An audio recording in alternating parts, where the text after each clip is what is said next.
Okay, so we really need to talk about what is happening in the cricket world right now. We do. Because as of today, Sunday, February 1st, 2026, the entire script for the T20 World Cup has basically been torn up. We're Oh, seeing official confirmations on X, reports of frantic meetings.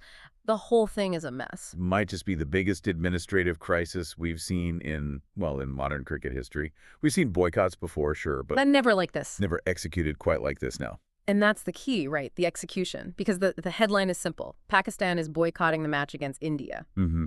But if you just read that, you miss the craziest part. They aren't going home. Exactly. They are still flying to Sri Lanka. Yeah. They're going to be at the team hotel. They plan on playing every other team in their group. It's a partial boycott. A surgical strike on the schedule, I've heard it called. So I think for this deep dive, we have to unpack how this even works, logistically, why they're doing it, and just the absolute financial chaos this is about to cause. Let's do it. So, the logistics first. The date is February 15th in Colombo. The Pakistan squad will be in the city. They could literally be down the street from the stadium. But when it's time for the toss, one dressing room is just going to be empty. And the rules here are pretty brutal. If a team refuses to take the field, that's a forfeiture. Simple as that. Which is actually a massive gift to India, isn't it? A huge gift. I mean, India gets 2 points without even bowling a ball. But more than that, it protects their net run rate. And that is such a crucial point. In these tournaments, NRR is everything. It's so often the tiebreaker.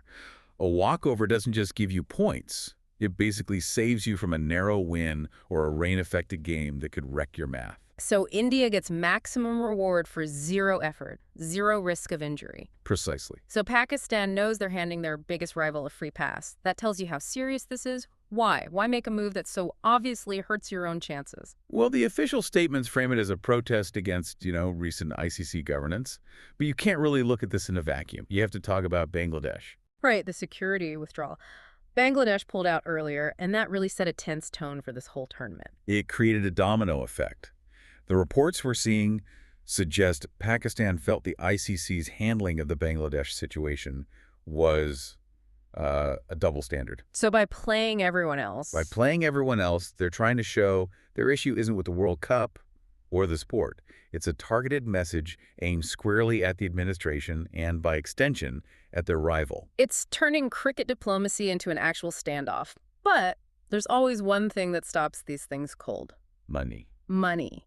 Cash is king at the ICC. And that's where the real panic is setting in right now. Because, let's be blunt, the India-Pakistan match isn't just a game. No, it's the financial engine of the entire event. It basically is the World Cup from a revenue standpoint. Broadcasters pay a massive premium just for that one fixture. We're talking about one of the most watched sporting events on the planet. If you're a broadcaster who paid billions for the rights, and the one match you built all your advertising around just vanishes. Wow. I imagine the lawyers are busy. Do they get a refund?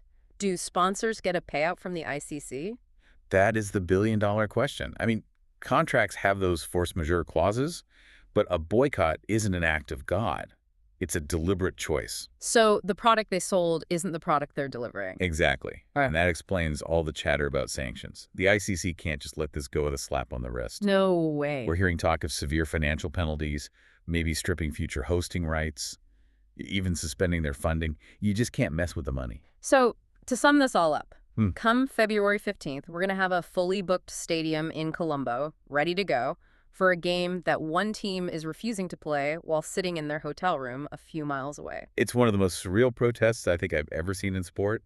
It's incredibly visible, it's disruptive, and it's so risky for everyone. It really is. It forces you to rethink the whole power dynamic here. It does. And it leaves us with a really interesting thought to chew on, right? Does staying in the tournament actually make the protest more powerful? If they just stayed home, maybe the world moves on. But by being there, visible, yet refusing to play that one rival, does that silence actually scream louder than a total withdrawal ever could? That's the question everyone's going to be debating for the next couple of weeks. Thanks for walking us through this. We'll be keeping a very close eye on it.